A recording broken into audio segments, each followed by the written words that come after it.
let's get started. So, for number one, a real estate agent who represents both the buyer and the seller in the same transaction is acting as a what agent? Dual. Dual agent. Very good. And I'm going to stop to point out this is the part I think students mess up. When you're taking these questions, sometimes they'll say, Carl is buying a house and Dina is helping him. And then he's also selling the same house. Is this a dual transaction? No, because there's two transactions there. It's when the company is representing both the buyer and the seller. So that's just a little catch to make sure you don't get caught up on that one. So you're acting as a dual agent, which requires informed written consent from both parties. This type of agency creates a potential blank of interest since the agent cannot fully advocate for either party. Conflict. Conflict. What? Oop, that's not right. Why is it a conflict of interest? Because your loyalty is now split between both, and both favor you favor both interests. Yeah. And also confidentiality, Yeah, the requirements. confidentiality. It's how are you going to help one person when helping that person will usually harm the other? It puts you in a terrible position. So that's why it's illegal in a number of states. It says the agent must remain blank and cannot disclose confidential information from one party to the other without permission. Neutral? Neutral. Yes. Let's see if I can spell neutral. I can. In some states, this arrangement is prohibited entirely, while others allow it under strict Firm or company requirements. company requirements, but I think they're going to probably go with disclosure requirements. Okay. Right? Because we know in every state that you're practicing dual agency, it has to be authorized. You have to what's the word I'm looking for? When you are, don't tell them that you're being a dual agent. Undisclosed. Okay. We're just going to pretend like I couldn't think of the word undisclosed there for a moment, but undisclosed dual agency is always going to be a problem legally. All right. When a property owner conveys title to a grantee using blank, they are providing the strongest form of title with covenants that extend back to the property's origin. General warranty. Yeah, I like it when you all know the answer. General warranty deed. Now, again, just like with our last recording, if you have any questions regarding this topic, just ask. This differs from a blank warranty deed, which only protects against defects that occurred during the grantor's period of ownership. Specialty. Special. Nice. The covenant of blank guarantees that the grantor has the legal right to transfer the property. Season or season. or season, yeah, sorry. It's okay. And remember, that can be a Z, or it can be an S. If a cloud on the title is discovered, the owner may need to file a blank action to establish clear ownership. Quiet title? Yes, sir. Now, just to take us down a train a little bit, we talked about a special warranty deed, but there's another time in this class that we talk about special something. There's another time when it's a category of special something. Agency. Special There agent? we go. Agency. What is a special agent? What do we know about special agents?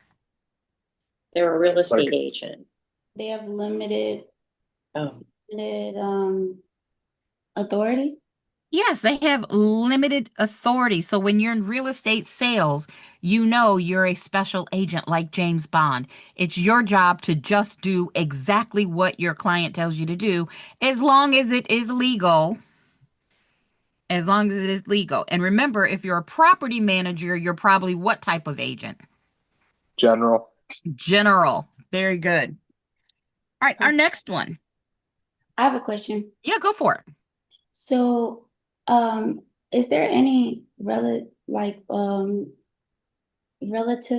to a quit claim and a quit, what was A the last? quiet title action? Quiet title? Yeah, so they're similar, and both of them are often going to be used to clear a cloud on title. Okay. So let's say that Carl is trying to sell you his house, and the attorney or the title person does a search, and they find out there's a problem. We're not quite sure. Is this legal? Is not? There's just some type of cloud on the title. Okay. In theory, he could go to court, like take whoever's trying to make a claim to court, take them to court for a quiet title action, and the judge is going to make whatever needs to happen to clear it up. Okay. Or it could be as simple as maybe I'm the one that says I've had a claim, but now I'm like, you know what? Never mind, Carl. I'm not worried about it. What I might do is give a quit claim deed to quiet or clear the title. Okay. So they are related. The quiet title action is like really the name of what you're asking the courts to do, but a quit claim deed may be used in that process. Got it. Okay. Okay. Okay. Yeah, I get that. Cool. All right, number 3. In a mortgage transaction, the blank is the borrower who pledges the property as security for the loan, while the blank is the lender who holds the lien. I think they're looking for the OREE words here. Mortgagor, Grantee. Mortgagor. mortgagor, mortgagee. Yeah, we're going to go with the mortgagor.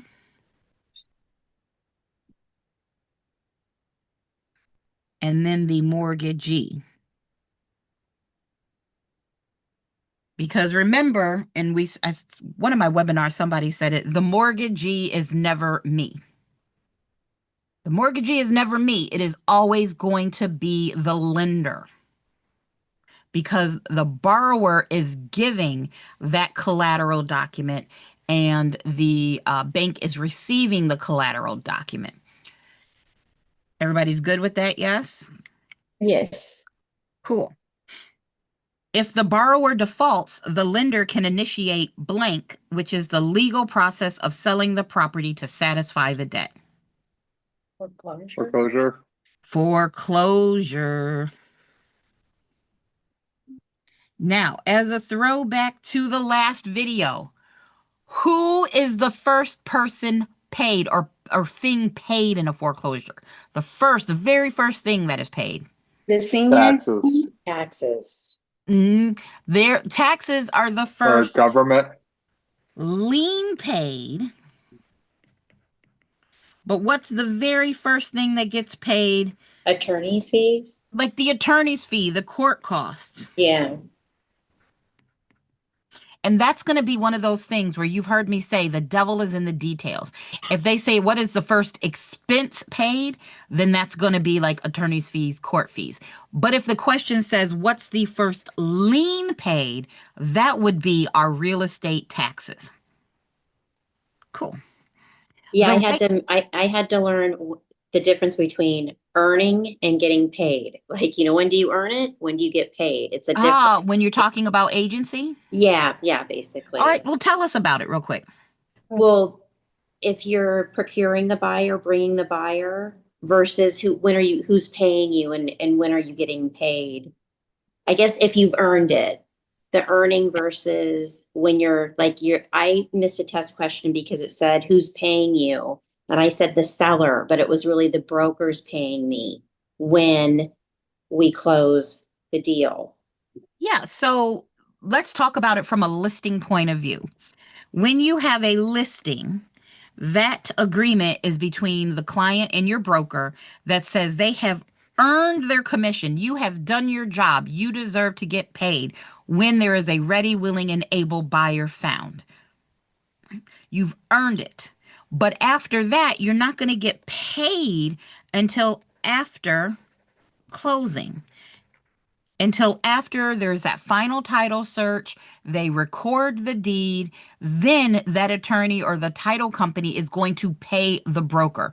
I don't know of a single state where you, the agent, can get paid directly. The money's going to go Yeah. to the broker, and then the broker is going to pay you. So depending on how the word is, the question is worded, if it says when would the salesperson be paid, who would pay the salesperson? The broker. The broker pays the salesperson. But who pays that broker? Well, it depends on what was negotiated. Yes. And if the seller breaches the contract, then Mhm. it may be like if the seller has a ready, willing, and able buyer, and that seller says, you know what, I've decided not to leave, even though I already have this buyer under contract. Well, now the seller still owes a commission. I'm not saying you're going to get paid because now the company would have to sue. But in theory, if the seller just decided to Breaches. change their mind, they'd earn the commission and the broker should still get paid. All right. Good Thank you. concept, though. No, it's not a problem. Okay, right before, you said the first lien gets paid, what gets paid before that? The court costs Court costs. And or the then cost of taxes. sale. So, Okay. you know, when you have a speeding ticket, even if they make that speeding ticket go away, you still have to pay court costs. Right. There you go. Cost of sale. Okay. And my guess is if you have an REO, the bank is going to be the one paying those costs. Does everybody know what an REO is? No. Yeah, that's when the bank takes over the house itself, but banks Oh, yes. Yes. aren't into owning houses, so they really don't like REOs. Yes, exactly. So that means there was a house that was, let's say my house goes into foreclosure. If nobody buys it at the auction sale, well, now the bank has, I mean, it's collateral. It's just like the pawn shop. I'm sure the pawn shop has tons of things that nobody wants. In this instance, it would be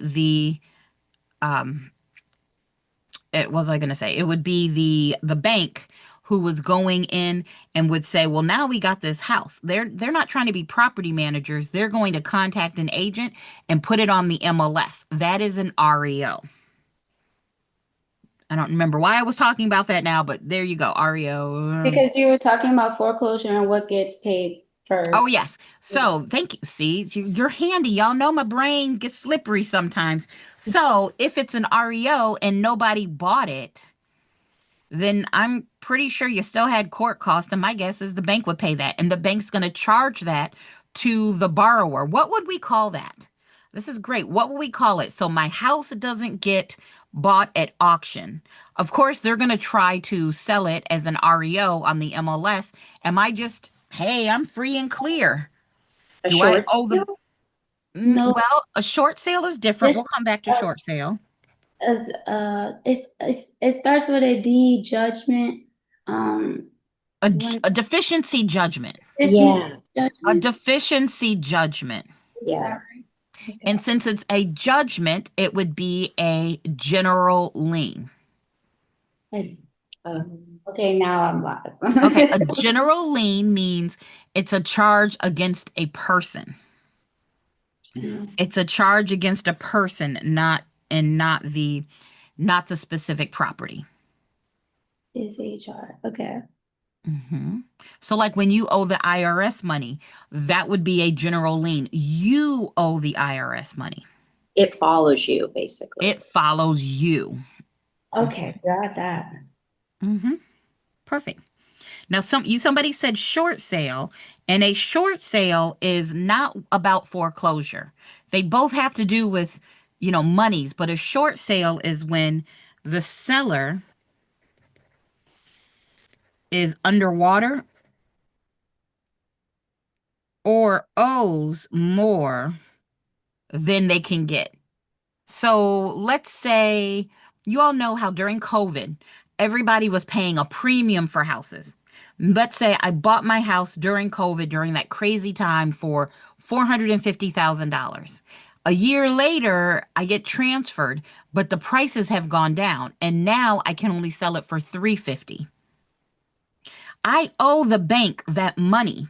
And if I could only sell it for 350, if I put it on the MLS, I would need permission from the bank to take less money than what is owed. Okay.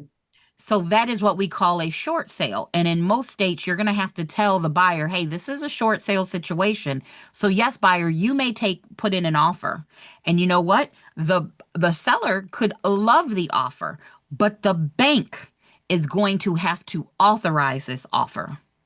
And most banks have their own short sale paperwork, and it's a whole thing. Hopefully, our market doesn't go back into 2008, 9, 10 kind of status. But if it does, you should totally take a class on short sales.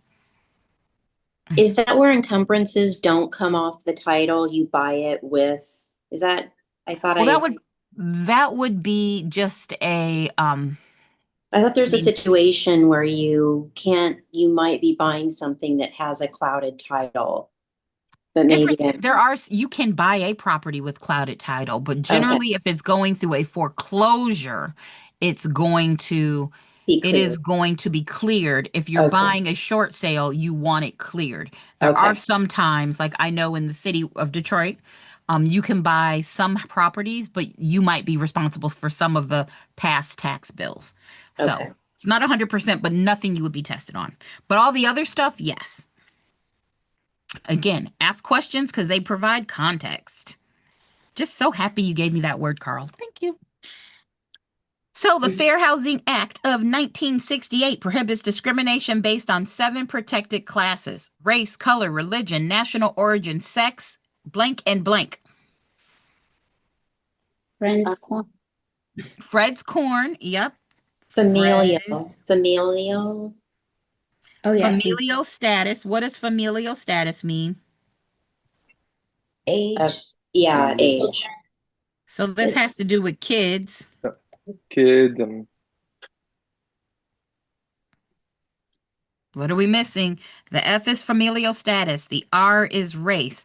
The D is Disability. disability. There you go. Disability. Then sex, color, religion, national origin. The practice of blank involves directing prospective buyers or renters to or away from certain neighborhoods based on their protected class status. Steering. steering. Steering has to do with buyers. Refusing to make blank accommodations for disabled tenants, such as allowing service animals in a no-pet building, constitutes illegal discrimination. Refusing to make blank accommodation. Special? No. So this is a term you all will see a lot. Reasonable. Oh, right. Right. Reasonable accommodations. So Right. if there's a 5-floor walk up, it is not reasonable if I was, had a disability to say, I need you to put an elevator in. No. But if there is a unit I want and I need to have the doors widened or I need to have the cabinets or the counters lowered, you have to allow me as the person with the disability to make those changes at my expense. And you can also ask me to change them back. So that is part of our fair housing exemptions. Remember, you have some exemptions when it comes to fair housing. In fact, can you all tell me what the exemptions are when it comes to fair housing? If you own your own house. Yep, if you're a FSBO. FSBO, yep, for sale by owner, and you have less than 3 units, and you don't do it more than once every 2 years, and there's no advertising or agents involved. All right. And then one where you if you're leasing or renting to someone, you live in the house yourself. Yes. If you are an owner occupant. If it's 1 to 4 units, whether it's you or a close family member, well, if you live in the house, I should say, if you live in the house, you got a couple more. And I see your question, Sarah. We will come to that. Man. Oh, church, Yeah. Clubs Clubs. and religious organizations. clubs and religion. So if let's say I was Jewish and the synagogue had housing for congregation members, we could say, hey, we only want people who are Jewish here. It's because being Jewish is not based off of anybody's protected class. You could have kids, you could be white, you could be black, you could be, I don't know, you could be gay, you could be straight, whatever. But if I started a religion that was the man haters club, no men allowed, then I'm obviously discriminating against sex, and that wouldn't be allowed. Mm. And then there's another one. It has something to do with Gen X, and I probably wouldn't use this word to describe them.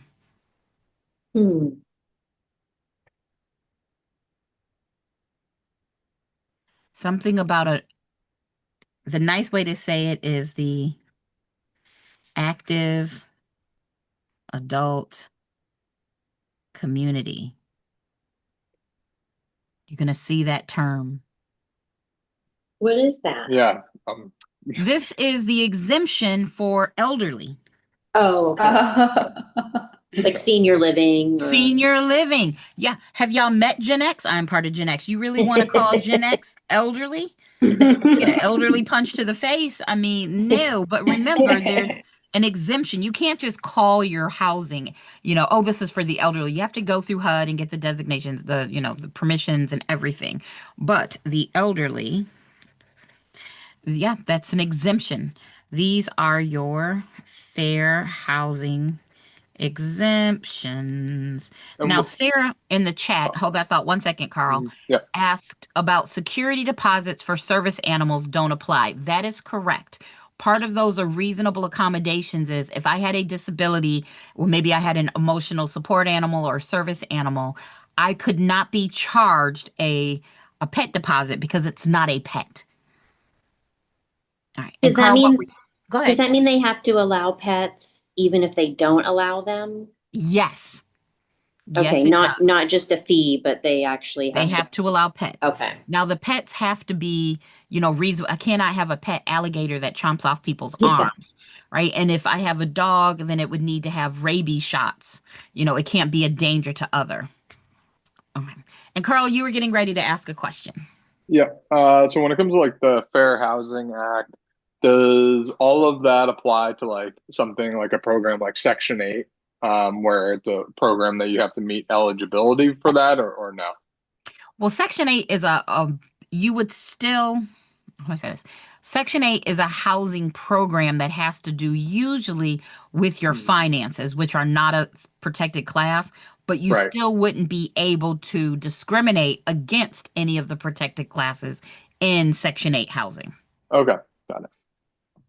Right, because you can't discriminate against child support either and stuff of that nature. Well, that would be ECOA. The Equal Credit Opportunity Act says you cannot discriminate based on where the income's coming from. Right, okay. Exactly. Yeah, I actually got that one today, which was interesting. It was it asked, so and so was a single mother. She had an income of X, and then she also had child support. Does she need to disclose the child support? And it was the answer was only if she needed that child support as income to get approved for the loan. So that was like a kind of a tricky Exactly. question today, but it was interesting when it popped up. So. Well, Good. I like it. Question. So the idea is like to not discriminate it, meaning that they can use it no matter what, as long as it's income. Yes. Okay. So, yeah, you can't say, oh, the example I like to use that makes a lot of sense is, let's say I had a disability and I was getting money from the government to help, cover my expenses. Mhm. You can't say, oh, well, you can't afford this place because you're getting money from the government. No, source of income is protected under the Equal Credit Opportunity Act. Got it. Okay.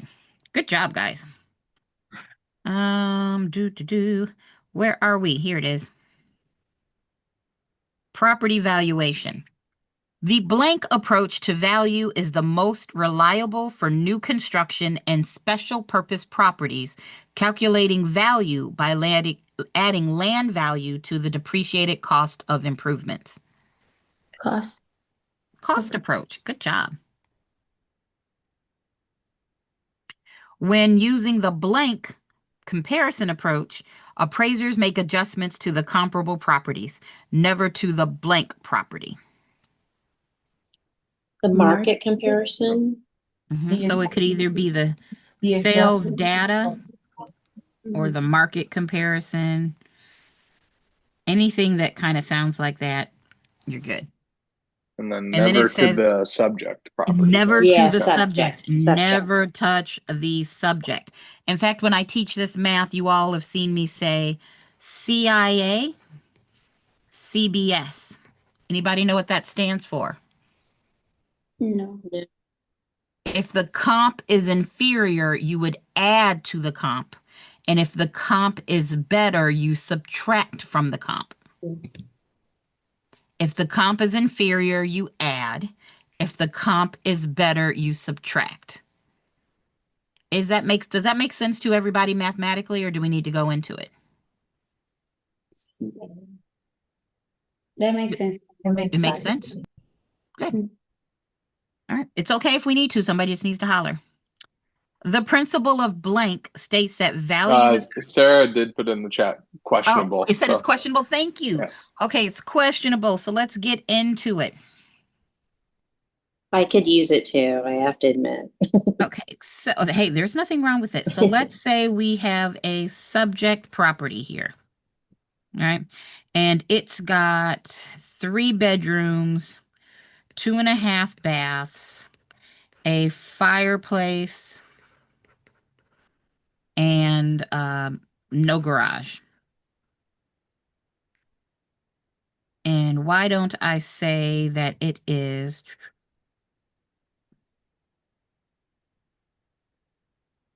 Come back here. No.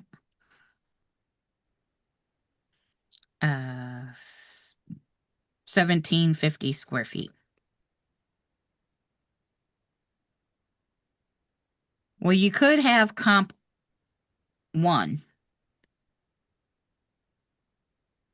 And it could be 1,800 square feet. And it could be 3 bedrooms. And it could be 2 baths. It has a fireplace and a 2-car garage.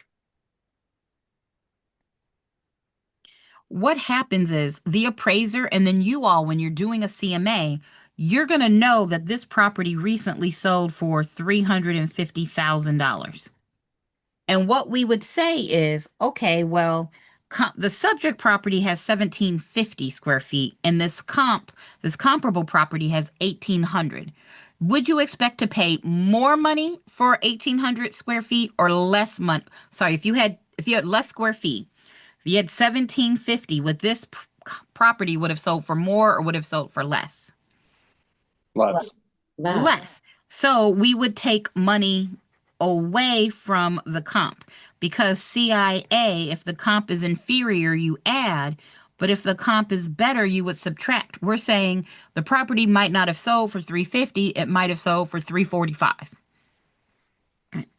Well, 3 bedrooms, it's the same, so that's a wash.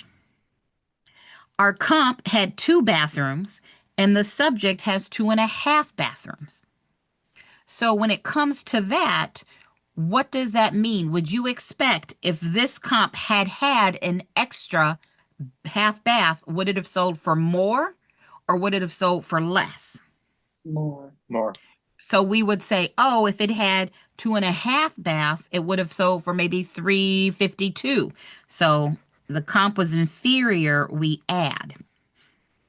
The fireplace is a wash. And then this comp had a 2-car garage, and the property we're trying to find the price of doesn't. So if this property did not have a garage, would it sold for more or would it have sold for less? Less. But There you go. So this is the basic of when you're doing CMA math, this right here. And you want to remember CIA, CBS, and you never, ever, never touch the subject. You're just turning your comp into the subject. What did that stand for again? CIA, CBS? Yeah. If the comp is inferior, Inferior. you add, Okay. and if the comp is better, you subtract. Now you can also remember this as if there's another way. It'll come to me when I'm not thinking about it. There's another acronym that uses alliteration. If the comp is superior, you subtract. So you could use CSS, but I just think of CBS, the TV channel, station, and CIA, Yeah. people I don't want coming after me. So there's that. Candace, is there like kind of a hard and fast rule of how many comps you should get? Like, is 3 You like a should good have at number? least 3. At least 3. Okay. At least 3. And remember, when you're doing comps, no foreclosures. And we're No, usually looking in the last 6 months, right? yep, nothing Okay. that's going to be, more than a year. Right? You want it, the sooner the better. You want to find similar properties with similar, features, things like that. Everybody good? Yeah. I have a Cool. Go ahead. You can, okay. Oh, go ahead. Okay. So maybe I missed it because I was just trying to learn what this meant, but when would we use this? When you're doing a CMA Okay. Okay. and when an appraiser is using the sales comparison approach. Okay. That's what I thought, but I wasn't sure. I felt rusty. Mhm.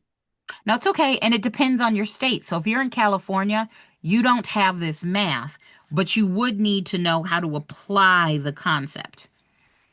So it just really depends on the state you're in and how much math you look at for this one. And what was the other question? So, I can't exactly remember how the question was formatted, but there was a question that it was important to know that when looking at an assessed, not appraised, but assessed, I needed to go with the lower value of the house. Okay. So what you're thinking of is when you have a problem that says the purchase price is $450,000 and let's say it appraised for 425. Mm. When you're trying to base the loan, the LTV is maybe 80%, you would get 80% of 425 is probably what you're talking about, because assessed always has to do with tax value. And those will be the problems where they'll tell you, here's how you find the assessed value. But when you're talking about, do I use the higher or the lower number? That's generally a finance question like this. Okay. All right. No problem. Candace, since we're kind of Mhm. on the appraisal stuff, I hope we're not like jumping ahead here with the kind of flow and everything. You're But fine. I see the question that comes up a lot is something that an appraiser would look at would be, X, Y, and Z would be like the of course characteristics of the home, and then it puts the seller's price as like an answer, and then it also puts like assessed value as well. I think usually as an answer. I know usually obviously if I was selling my home, they wouldn't take that into consideration because that could just be $1 million for a $300,000 home. That would make no sense. But do they sometimes also look at the assessed value from the the appraised value? No, the assessed value, yeah, from when it comes to taxes. I'm going to loosely say no. And I'm going to say this because your assessed value is not always based off of market value each year, Okay. right? It's just not. Okay. And I'm going to give you an example. I don't want you to think of this hard and fast, but I'm going to test Cam. Cam, I'm putting you on the spot there. Oh. So in North Carolina, the assessed value only has to change every how many years, Cam? 8. Every 8 years. You could be literally paying taxes off of a value from 7 years ago. And then in 2 years, there's going to be a giant, in year 9, there'll be a giant jump. So not always does the assessed value match the market value. I think they Got it. said they could review it after 4 years though, or you They can do a can horizontal petition for it or adjustment after something? Okay. 4 years, and we call it the octennial reappraisal. So that's the benefit of me being a North Carolina teacher, and I'm starting to learn the Michigan stuff. But good job, Cam. We're passing that test. Woo! So just Thanks. Are you okay if I jump off in 15 minutes? Of course, if you need Okay. anything, and let me know. And of course, I'll do the Wednesdays and the Fridays. Okay. And let me know when your actual state exam is. Okay, definitely. All right, thanks, Cam. All right, let's go back to our fill-ins. We're still talking about property valuation. The principle of blank states that value is created by the expectation of future benefits. Ooh. Anticipation. Anticipation. Anticipation. Right? You're ready for your test.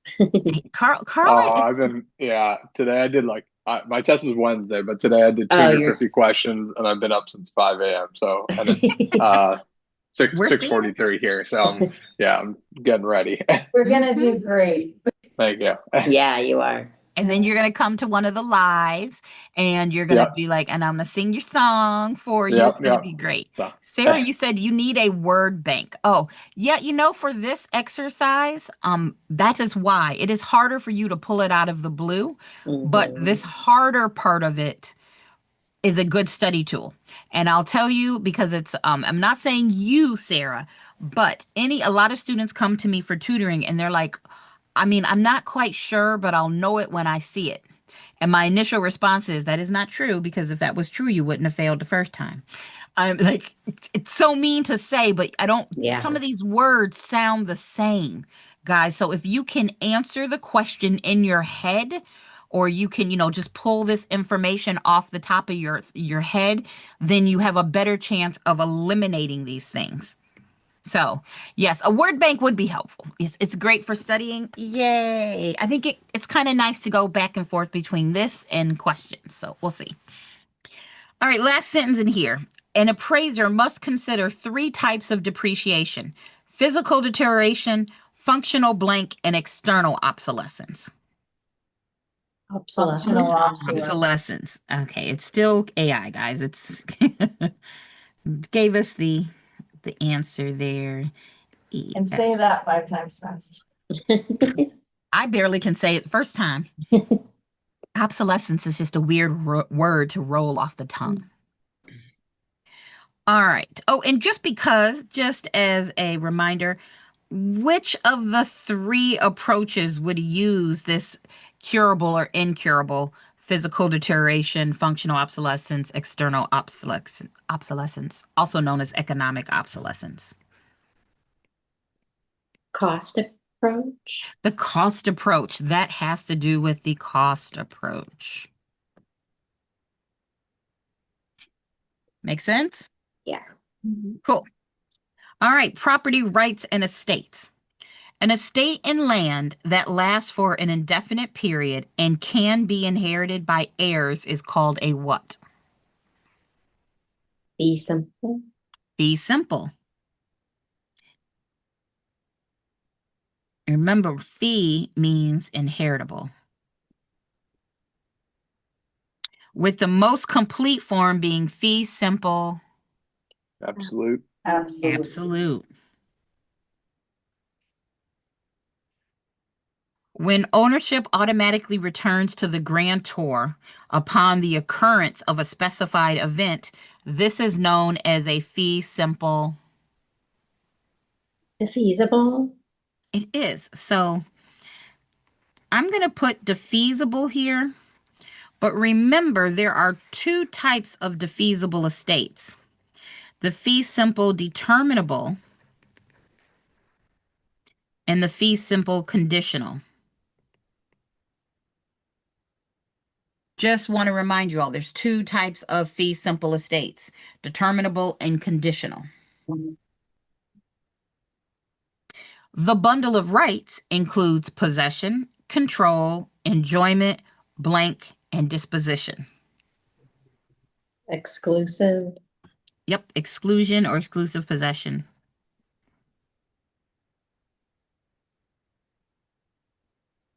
A blank estate is one that has a definite beginning and end date, such as a lease for years. Life estate? No. No. Leasehold. No, a leasehold estate. At least, yeah. Although I don't love this question, I would say, I think this sentence is a little confusing. I would say a leasehold estate. Remember, estate means you can live there. You can possess it.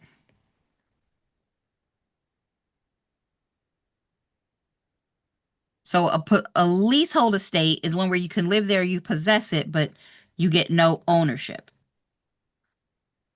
And if it has a definite beginning and end date, that is a lease for years or an estate for term. So I think on the test, you're going to want to know your different types of leasehold estates. So I see what it was trying to do, but I think more detailed for the test is going to be good. We all feel okay about our estates? Yes. Okay, cool.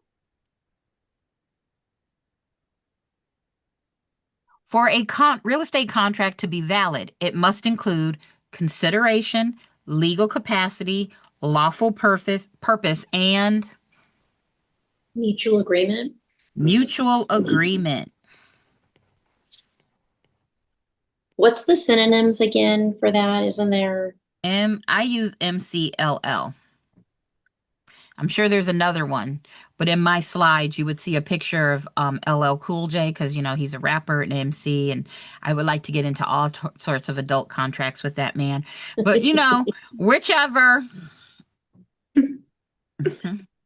The statute of blank requires that real estate contracts be in writing to be enforceable.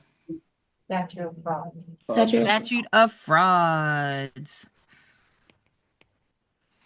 When one party fails to perform their obligations, the other party may seek Legal. blank special- performance. Specific. Oh, Specific. Specific. To force completion of the contract. A blank contract is one that appears valid but can be rejected by one party. Voidable. Collateral. Voidable. Now, I think I heard you say unilateral, correct? Yes. So remember, unilateral, it means one party has promised to do something instead of bilateral. Both parties have promised. Once you get under contract, both parties have made promises. So my favorite example of this, of a unilateral, would be a reward. If I lost my dog and I said, hey, I'll pay whoever finds my dog $1,000, I'm promising to pay, but are you promising to find my dog? No. It's an if and then. There is a contract I promise to pay, but you're not promising to find. So that would be unilateral. An option is another type of unilateral contract.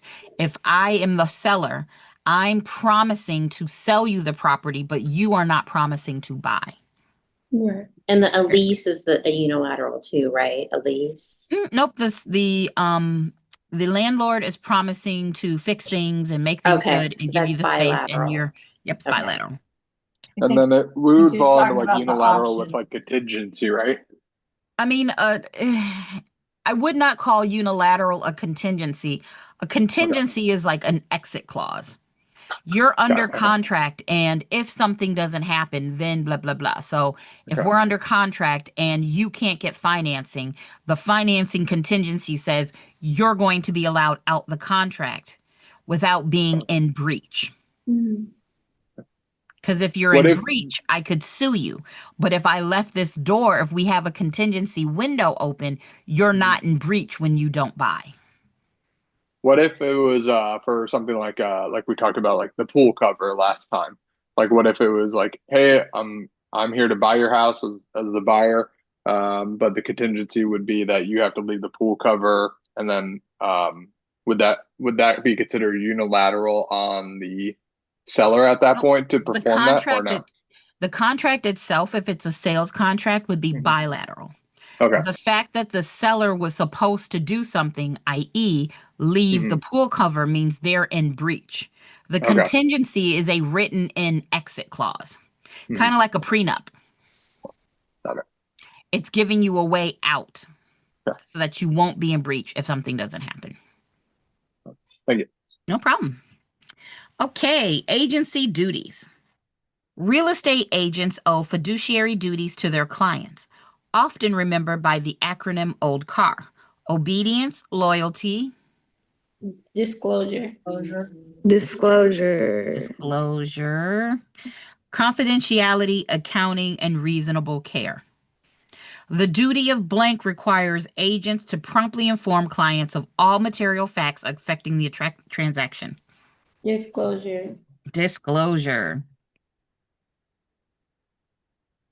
A blank is someone who hires an agent to represent their interests. Principal Principal or client? or, Client. yep. Nope.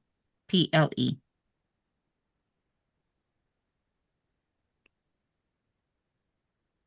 While a customer receives services without representation, agents must avoid blank dealing, which means they cannot profit from the agency relationship beyond their agreed compensation.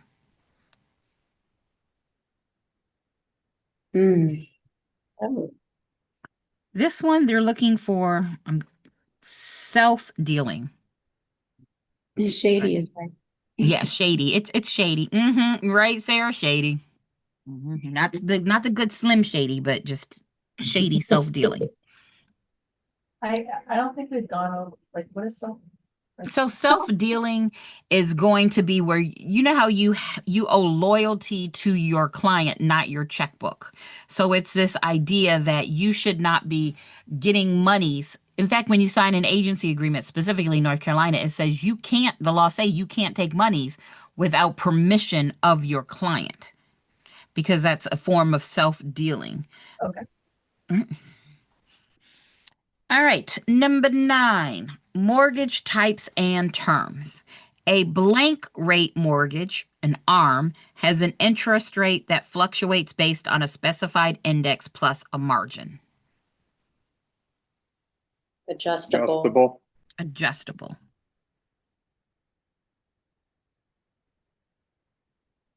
The blank clause in a mortgage allows the lender to demand full payment if the property is sold or transferred. Acceleration. Due on The sales. Yep, the acceleration. Is there one L or two? Acceleration, I don't know. Or the due on sale.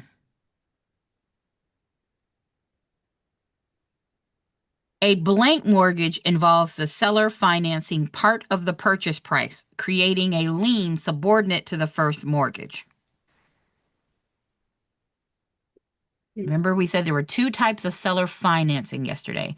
There's the installment land contract, and then there's the other one. Participation. No, but it does start with a P. Oh, It rhymes with purchase. purchase. Purchase. There you go. I didn't say I was good at it. PMR? It is a purchase. I didn't say it was a good word. Purchase money mortgage. Money mortgage, A PMM. PMM. Remember we talked about, I don't remember if it was you all while I was taping or we were talking about it, Carl, where the purchase money mortgage is where the seller is the lender. The seller is the lender. The process of gradually paying off a loan through regular payments of principal and interest is called Amortization. Amortization? amortization. Fix my pen.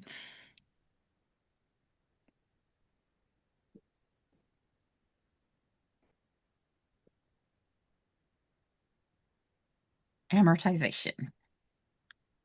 All right.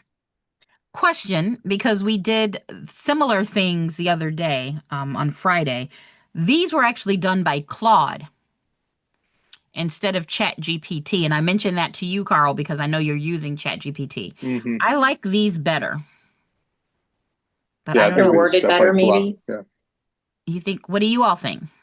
Yeah. Are they worded Yeah. better, do you think? I like these questions for sure. Yeah, I Yeah. think they're worded better. So for those of you all using AI to help you study, this was Claude.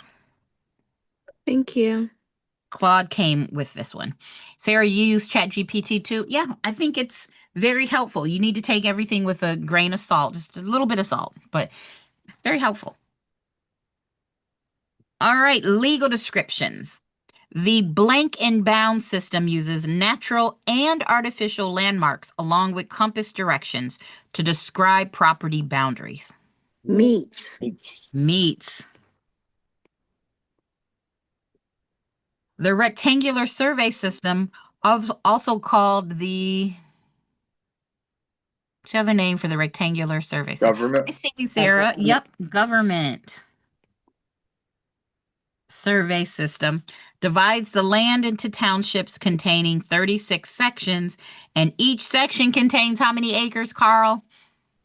Was it 460? Switch it. No, 640. Yeah. There you go, 640 acres. And just because and a quarter section contains 160 acres, how many square feet in an acre, y'all? 43, 560. 5,000. Oh. 43, 43, 560. 560. Okay. Four old ladies going 35 when they could be going 60. Or some people like 7, 11. 4 and 3 makes 7, and 5 and 6 makes 11.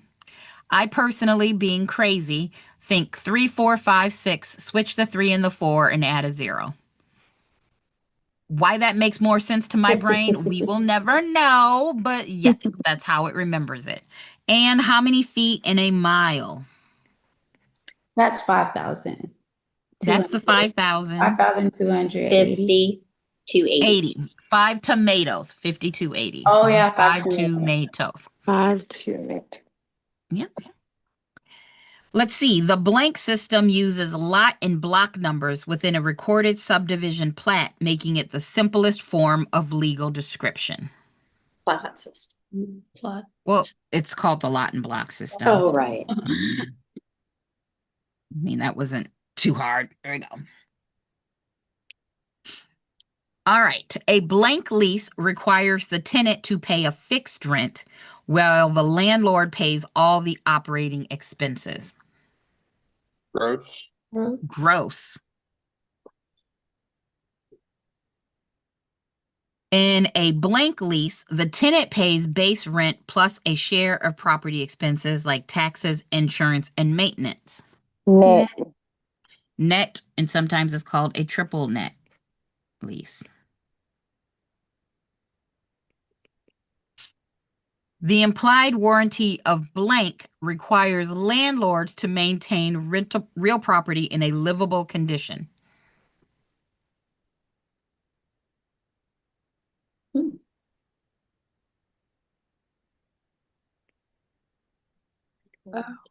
Oh, okay.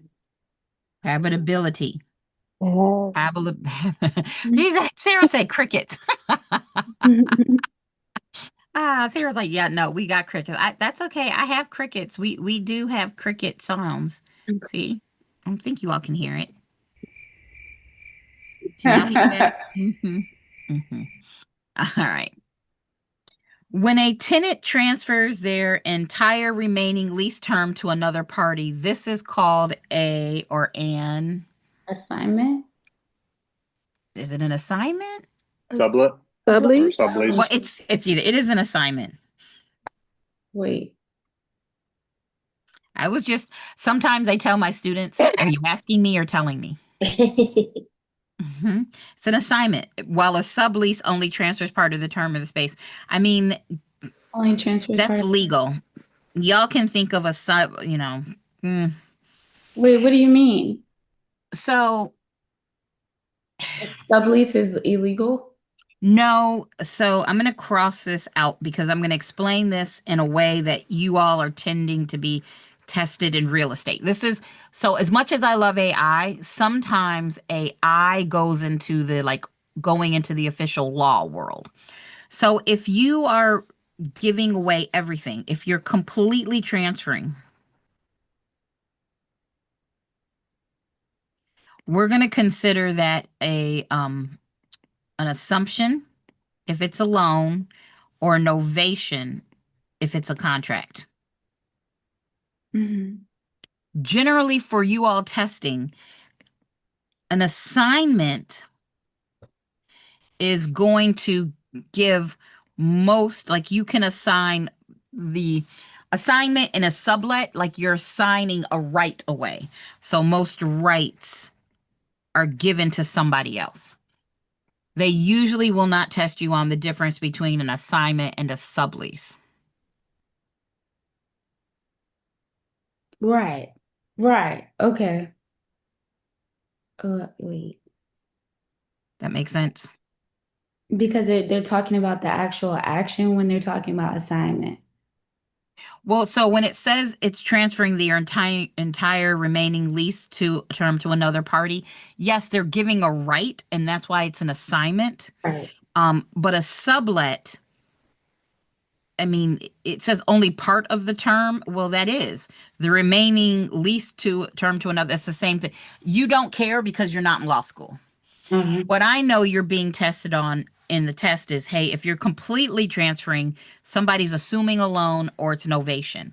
If it's an assignment or a sublet, if you're saying basically you take over, but the original person in the contract would still have responsibilities. Got it. Make sense? All right. Candace, I have to jump off. Can I watch will this be a recording on your, Yes, I'm going to Okay. go in. I had to make cover things and I'll edit out some of the stuff, but this should be done by Tuesday. So yes, Okay. you can watch. watch the rest of it? You can watch. Thank you. Thank you so much. Yay. Right. Okay. Environmental issues. Blank is a naturally occurring gas that is the second leading cause of lung cancer and cannot be detected without testing. Radon? Radon. Sarah's got it. Yep. And you all did too. Radon.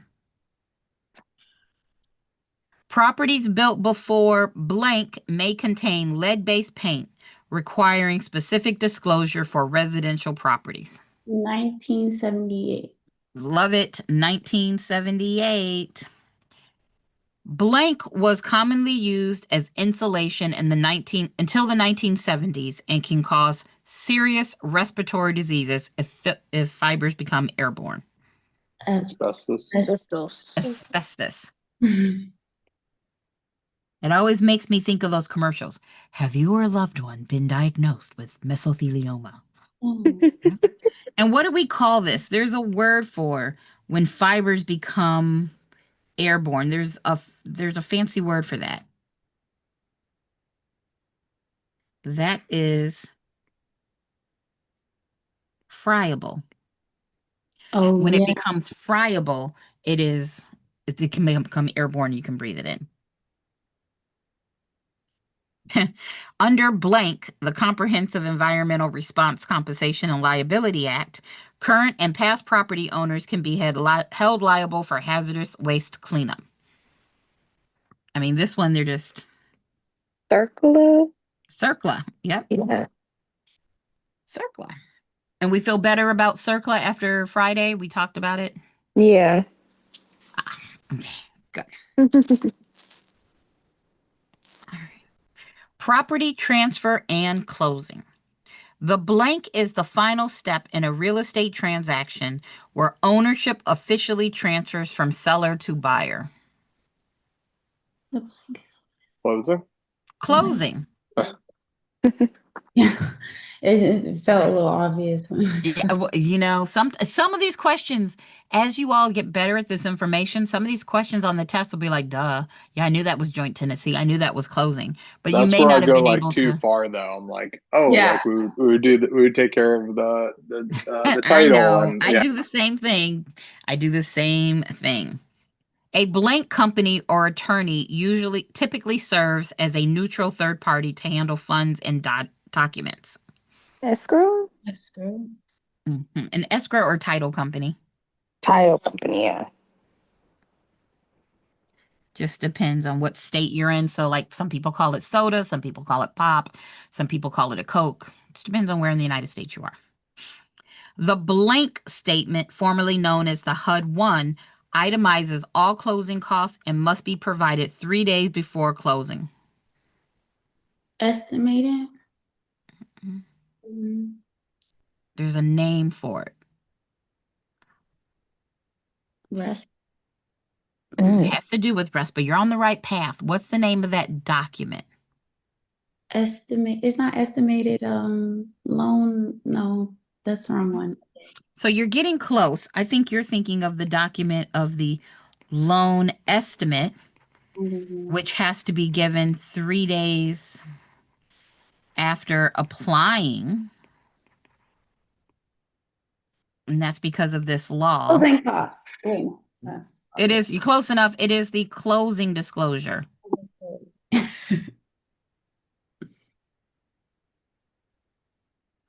you go. Remember, the CD has to be given to the buyer before 3 days before. And if anything major changes, you got to restart that 3-day period. It used to be called a HUD-1, but now we use the paperwork from TRID, the TILA RESPA Integrated Disclosure. All that sound familiar? Yes. Blank is the process of dividing expenses between the buyer and seller based on the closing date, commonly applied to property taxes and HOA fees. The reconciliation. No, reconciliation is what the appraiser does at the end of a appraisal. Anybody? Compensation. Proration. Proration. Right. Yes, proration. Are we all feeling okay with our proration problems? Yeah. Arrears is before. Yes, Oh, something that's something that's paid in arrears means you're paying for something that happened before. And yes, there you go. So these are the types of problems where you've seen me like draw out a little line and then I'll be like, oh, closing was, I don't know, August, what is today, 24th? And we've got to split the taxes. And I'll say, oh, the seller had from here to here.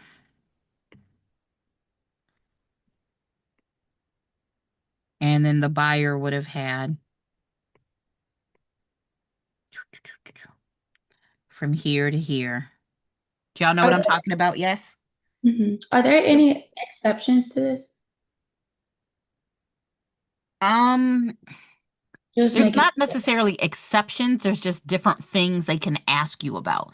And there's different things that may be prorated and things that would be the responsibility of one or the other. right. Okay. Mhm.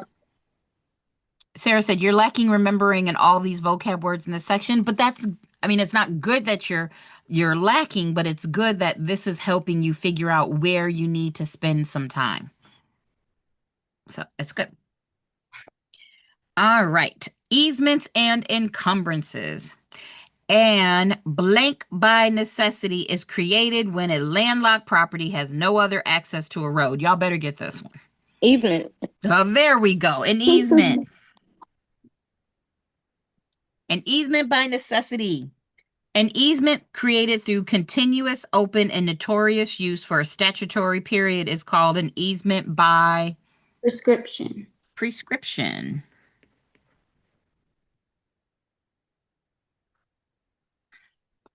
The property benefiting from the easement is the blank estate. Dominant. Dominant. Dominant. How come prescription has this little line and dominant has this long, like what was it thinking? Blank are private restrictions on land use that run with the land and are typically found in subdivision declarations. Covenants. Covenants? Yeah, Oh, I thought it was covenant. that's okay. Covenants, otherwise known as CC and Rs. Mm-hmm. Covenants, conditions, and restrictions. All right. The blank income approach values property based on its ability to generate rental income. Market. No. Gross. Say Mm, capitalism. yeah, Okay. the capitalization approach. Is that- Capitalization income approach. Mhm. Does that Val- have another name? I'm sorry. I don't think it necessarily has another name. It's usually when you're doing these problems, value is equal to net operating income divided by the cap rate. So when you talk about cap rate, that's the capitalization rate. Right. Make sense?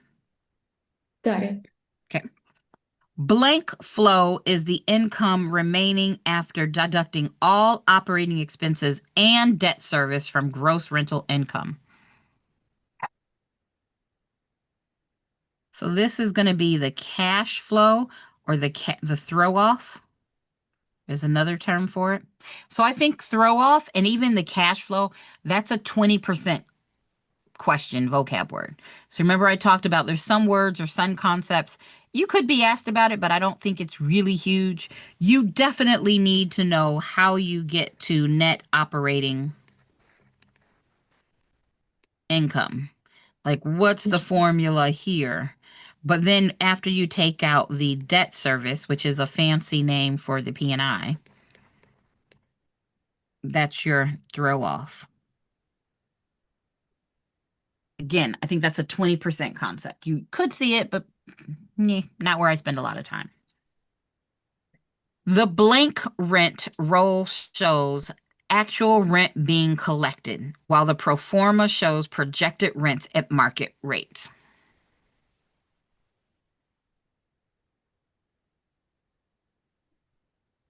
Sorry, I'm still writing the last. That's okay.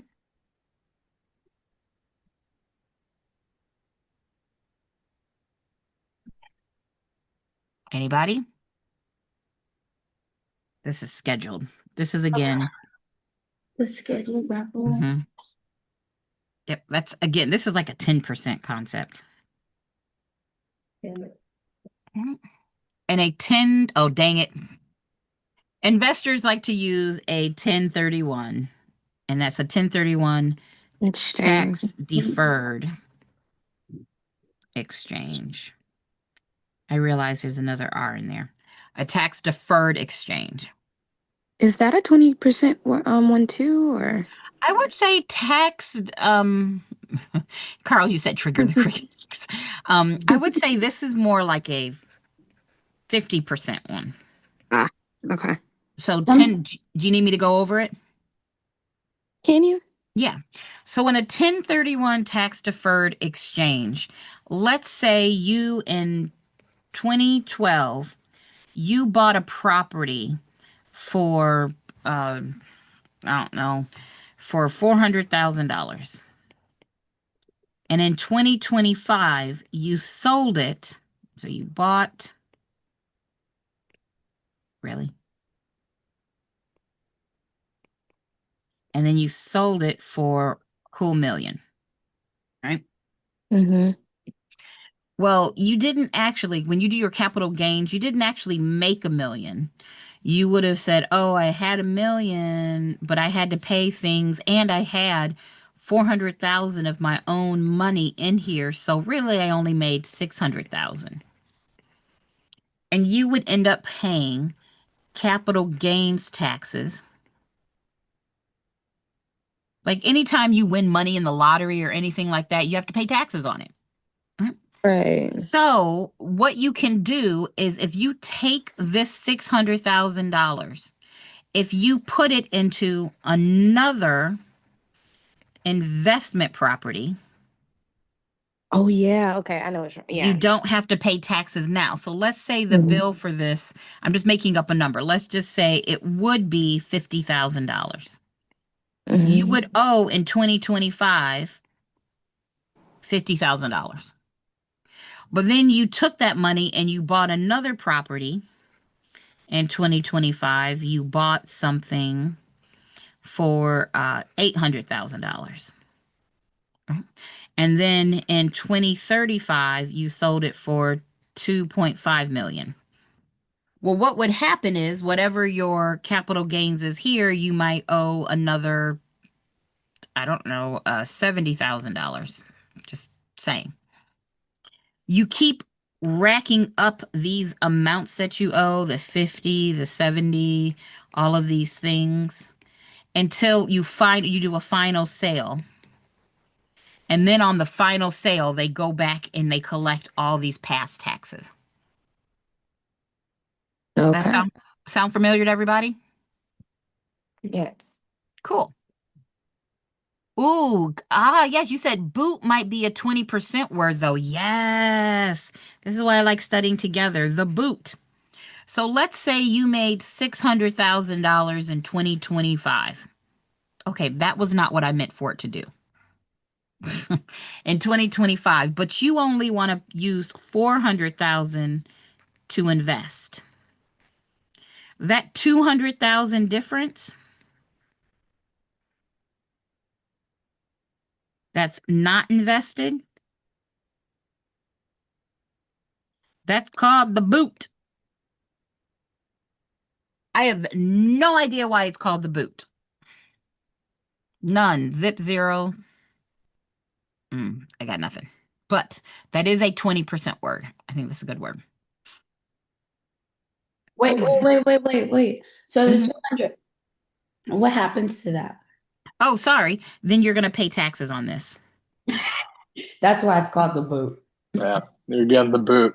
You're not gonna move unless you pay that. It's kicking you. It's kicking you. That boot's kicking you right where you don't want to be kicked. I got you. I like it. All right. 16. A blank market analysis. What does that C stand for? Comparable. Mm. Comparable or comparative, whichever you want to call it.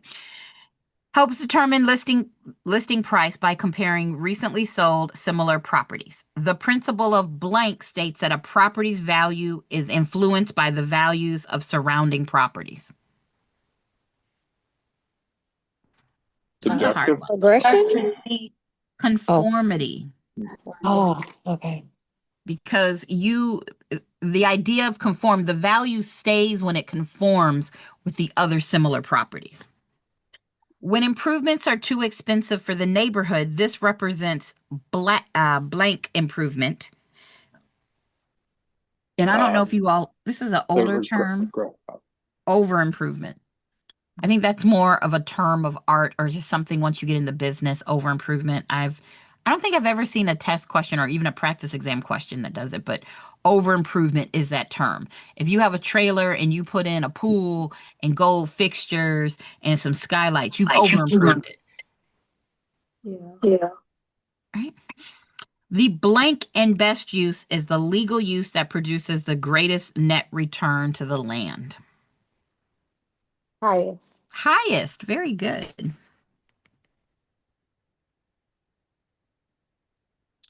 All right. The Truth in Blank Act TILA requires lenders to disclose the annual percentage rate and total finance charges? Lending? Yep.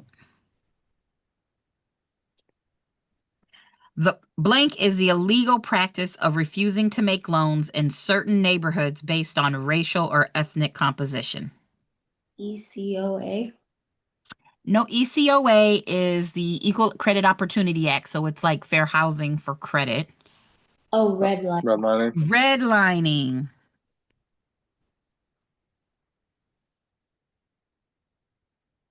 The Blank Mortgage Disclosure Act requires lenders to report application data to monitor fair lending practices.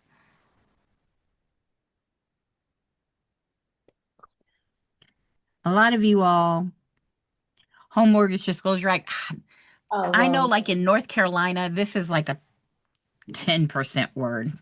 Is it in our syllabus? Yes, but it's not one that they're often asked. But it doesn't hurt to see it at least once. Under RESPA, blank are illegal payments between settlement service providers for referrals. kickback. Kickbacks. Facts. Yep. And I see you over there, Sarah, with your right answer. Nice. A property blank is a licensed professional who operates rental property on behalf of the owner. Manager. Manager. The management agreement creates a blank agency relationship between the owner and the manager. Judiciary. There you go. Okay. And we just talked about it's what type of agent? Dual. Not dual. General. Oh, a General special- agent. Yeah. Blank reserves are funds set aside for future capital improvements and placements and replacements.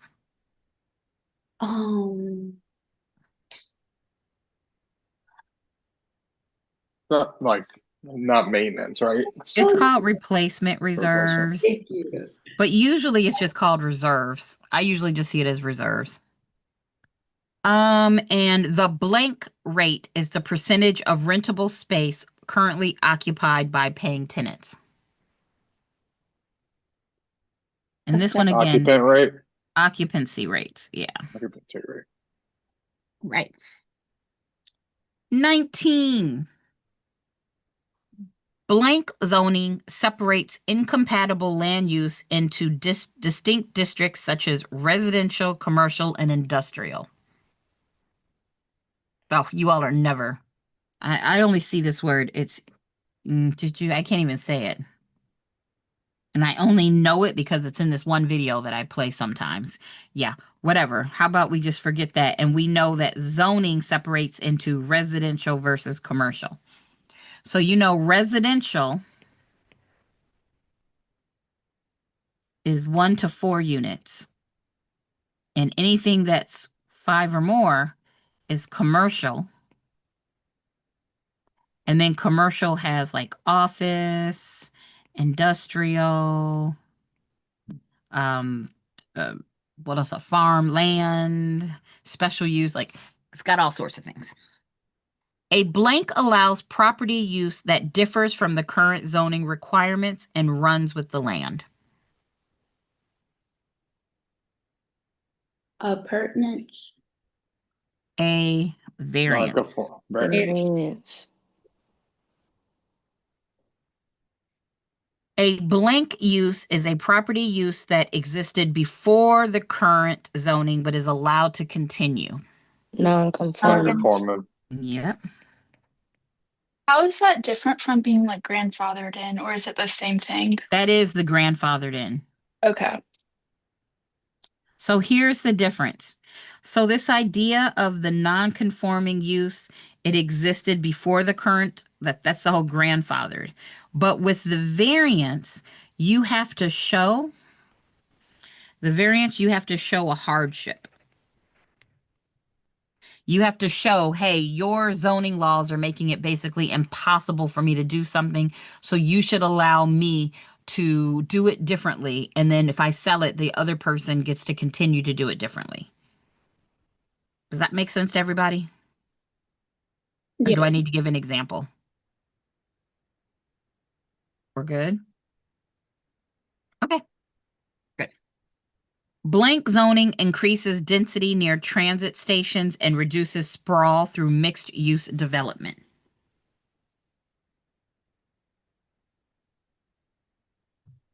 And this, they said, is transit oriented. I think this is probably like a 2% word. But I would want you to know conditional zoning, conditional use. So conditional use zoning is when they say, hey, this is commercial. And it's not only commercial, it's retail, but we're going to say, you know, it's going to usually have parking for, you know, between 10 to 40 people, like at one time. Like there's conditional uses. Yes, it's retail, but there's conditions. Some things can go there, some things can't. I think that's a much better word to know than transit oriented. And yes, a buffer, because that's in the chat. What's a buffer? A public parks or green spaces in between zones. Yeah. So what you don't want is like, if this is the Walmart,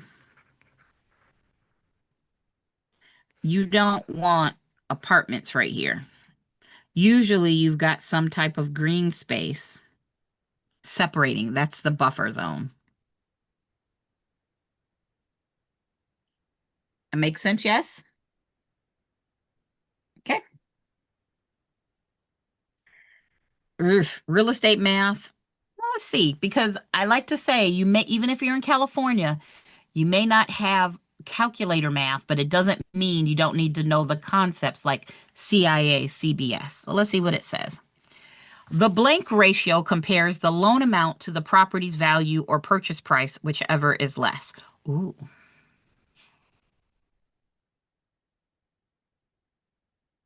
This would be the LTV, the loan to value ratio. And this is a perfect example of why I say, like, even people in California, you need to understand the math. This is a math question that doesn't require a calculation. So this is exactly what I mean. To calculate the blank on investment, the ROI, divide the annual pre-tax cash flow by the initial cash investment. And that's going to be return. Sorry. ROI is, you know, they use that and throw that around in business a lot too. What's your return on your investment? Okay. And the blank is the percentage charged by a broker for handling a real estate transaction. Y'all better know this. What do we charge? Commission. A commission. And just because, if I were to have a listing appointment and I said, hey, seller, the minimum that I can charge you for a commission is 6%. I have to charge you that. That's what everybody charges. What kind of laws am I breaking? It is illegal, but there's a law. There's a concept. And this is what this lawsuit with the Realtor Association is all about. Antitrust laws. Remember, you can't say there's a minimum or a normal or a regular commission. It's whatever people can negotiate. So I can say, this is what I charge. I do not charge less than 6%, but I cannot say everybody in the industry pays 6% at least. Nope, can't say that. Antitrust violation, you will get sued. And a blank point equals 1% of the loan amount and is paid to reduce the interest rate. Discount. Discount point.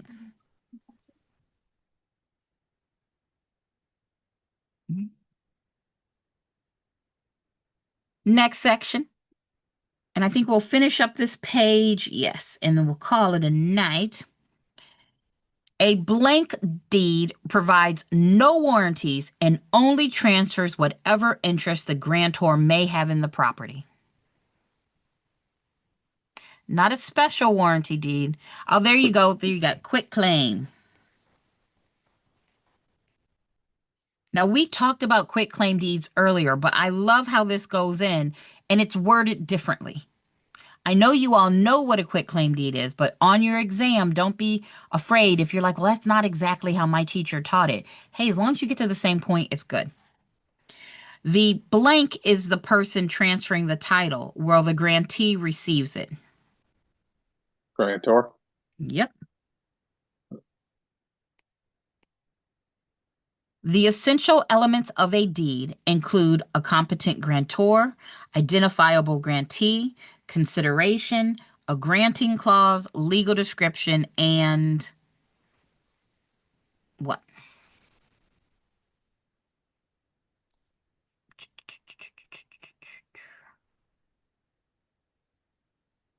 Okay, you know what? You are saying some good things. So they're looking for signatures, but you do need agreement. You need a couple of things. So I'm just, as a review, I'm going to flow over here and it'll be easier to find it here. Essential list.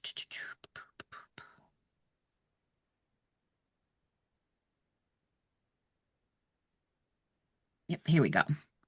This is what I consider are essential elements of a deed. I get paid with every deal. It has to be in writing because of the statute of frauds. The grantor has to be competent, and the grantor is the one that needs to sign, but that will be executed. It has to have a property description. It has to have words of conveyance. That's that granting clause or the habendum clause we talked about the other day.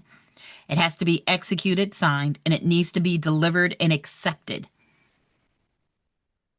I get paid with every deal. Now, related to that, there are things that you would think would be essential, like required, but they're not. And that is a diva can shop with riches. Me being that diva, I could shop with riches. I'm just looking for a rich older husband. And depending on how wealthy you are, I would take a rich older wife. I would. Preferably close to the edge of life. But it has to be what I'm just saying. Are you saying you turn it down? I mean, money does not make you happy, but boy, can it try. It can try. It can. Definitely. Mhm. So acknowledgement. Deeds don't have to be acknowledged. What do I mean when I say acknowledged? Like signed? Nope. Acknowledgement means notarized. Notarized. Deeds don't have to be notarized to be valid. But if you're going to record it, it must be notarized. Like one of the rules of recording is, oh, this needs to be notarized. But if I just want to write a deed from myself to Sarah, it's still valid even if it's not notarized. It's valid even if we don't record it. I record it to give protection. Deeds don't have to be dated, and that's because in most states it's all about, the order, whoever records first and who's got possession. There doesn't have to be consideration. Think of a deed of gift. If I just want to give Sarah my property, there would be no consideration. It doesn't have to be sealed. Now, I know in a lot of places your signature is your seal. Like when you sign contracts, sometimes it'll say signature, sometimes it'll say seal. But a seal is literally extra legal protection.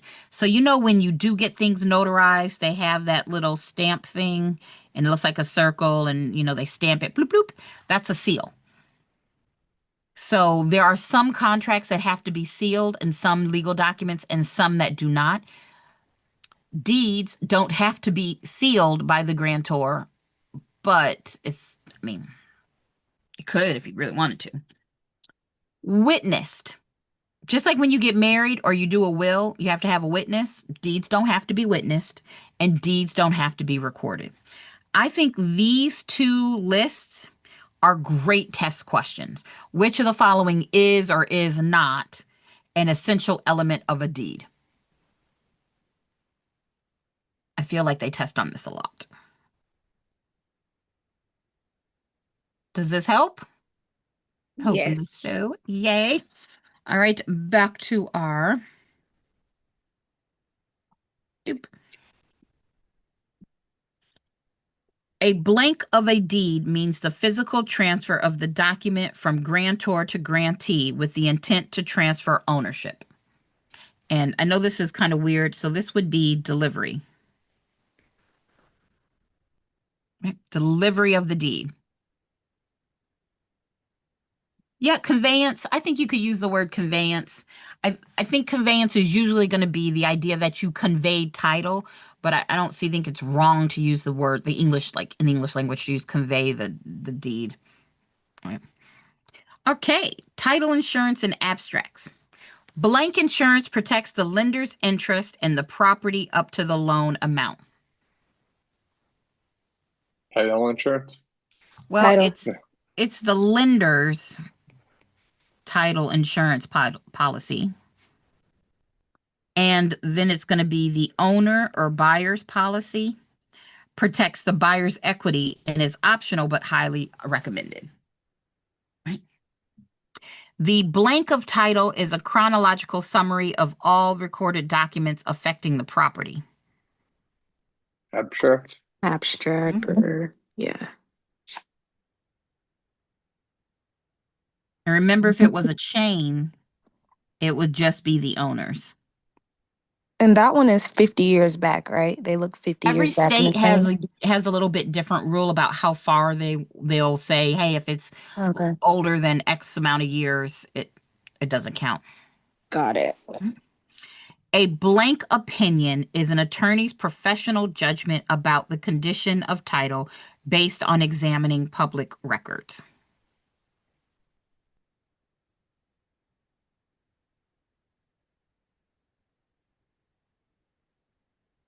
I feel like what we need here is a blank opinion is an attorney's professional judgment about the condition of title based on examining public records.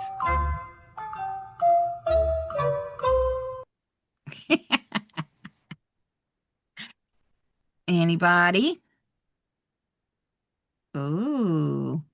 So it's a title opinion or an attorney's, it's opinion of title. Like that's what it's called. But here's the thing. And this is generally whether you have an attorney-based state or you all use title companies, somebody's going to go do a title search.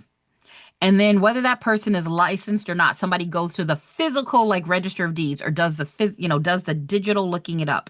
That person doesn't have to be licensed. But in order to get title insurance, an attorney needs to look over everything and give it its stamp of approval. That is the attorney's opinion of title, and that's going to be hopefully, yay, it's good, so that the title insurance company will give you coverage.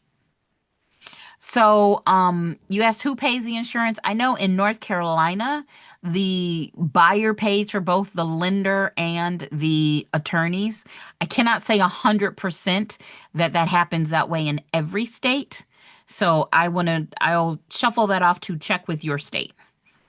Because I want to say there was a couple states where the seller paid for it. And I was like, okay, that's different. And then, yes, Sarah, you said this earlier. Abstract is time of everything, and the chain is previous owners only. Delivery is as soon as you send it or once they acknowledge. I think you're talking about delivery of which one?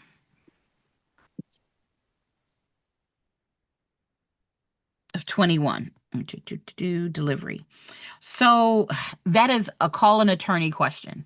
When delivery and acceptance it's not like that's a call an attorney question. If you got that many questions about, okay, well, I gave it to you, but did you accept it?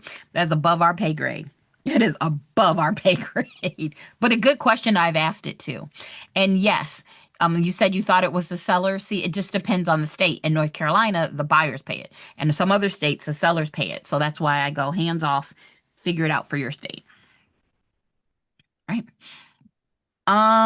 Let's see. Was this nope, one more. Water rights and natural resources. Blank rights apply to properties adjacent to flowing water like rivers and streams. Riparian. Riparian. Blank rights govern properties bordering non-flowing bodies like lakes and seas. Littoral. Littoral or literal. The doctrine of prior blank applies in Western states where water rights are based on first use rather than land ownership. Appropriation. Look at you, Amani. Studying. Hey, Trying. that's okay. And blank rights include the airspace above and the subsurface rights below a property, though both may be subject to governmental restrictions. Mm. And Air generally, rights? yes, your air rights. Air rights. So even if there's I like to think of it as like there's dirt. In between the dirt, there's air. All right, guys. So did this help? Yes. Thank you. Yeah, extremely helpful. Thank you. Yay! Well, then a couple things. You all know that on Wednesdays, I'm working on my banner. Every Wednesday at 6 p.m. Eastern, I'm live. And then every Friday at 3 p.m. Eastern, I'm live. I may do another recording like this, but if we're talking about the Wednesday and Friday, you have two options. You can join me in the Zoom room. It'll be a different Zoom room. And then you can talk to me like this, or you can just watch live on YouTube, but then it's delayed. Make sense? Okay. Yes. Yay! Well, then, like I said, let me go ahead and